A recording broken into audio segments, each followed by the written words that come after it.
difficile. Certains chômeurs, vous allez le voir, n'hésitent pas à aménager leur CV, leur curriculum vitae, voire à le truquer pour le rendre plus attractif. Résultat, les recruteurs sont devenus très méfiants. C'est une enquête de Dominique Lagroux-Ampère, William Villemain et Pascal Lemaître. Il nous a donné rendez-vous sur le parking d'une zone industrielle. Il s'appelle André Bernardini. Bonjour. Il a 39 ans et une vingtaine de CV à son actif. Vous nous les montrez? Allez. Il dit que c'est le monde du travail qui l'a forcé à falsifier ses CV, qu'aucun chef d'entreprise ne l'aurait pris au sérieux s'il ne l'avait pas fait. J'ai passé des années à relever des entreprises. Le problème, c'est que les périodes étaient trop courtes. 1 an, 1 an, 1 an, 2 ans, 1 an. Quand les recruteurs regardaient mon CV, ils disaient c'est quelqu'un d'instable. J'ai été obligé d'adapter mon CV et de dire voilà, j'ai passé 5 ans à tel endroit, 7 ans à tel endroit. Et là, de suite, on m'a pris au sérieux. Autre falsification sur ses CV, les adresses, pour être au plus près des entreprises pour lesquelles il postule. Vous avez ici du Toulouse, vous avez ici du Mons, vous avez ici du Lannemezan, vous avez ici du Calmont. On s'adapte aussi au niveau des adresses.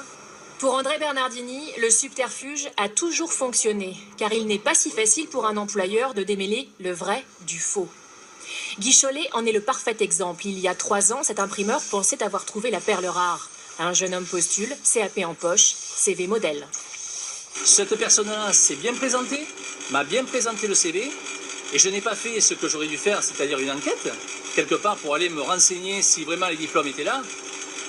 On essaie quoi, et j'ai signé un CDD. J'ai signé un CDD de 2 ans. Au bout de quelques semaines, il se rend très vite compte que l'employé n'a pas du tout les compétences requises, mais il est pieds et poings lié par son contrat d'embauche. Quelqu'un en face vient et dit écoutez, le CV, d'accord, mais vous l'avez quand même embauché. Donc vous êtes aussi responsable que ce que lui a fait avec son CV. Car c'est bien à l'employeur de contrôler la véracité d'un CV, et Guy Chollet l'a bien compris. Désormais, comme de nombreux chefs d'entreprise, il a choisi de faire appel à des recruteurs, comme Florian mentionne. Bien, donc on est là ce matin pour un... Cet homme a été mandaté par une entreprise montpelliéraine pour disséquer le CV de cette candidate. Selon lui, les 2 tiers des CV sont faux. Comme la compétition est de plus en plus grande entre les candidats et que donc il y a une augmentation de la tricherie en France, c'est devenu un sport national de bidonner son CV en France.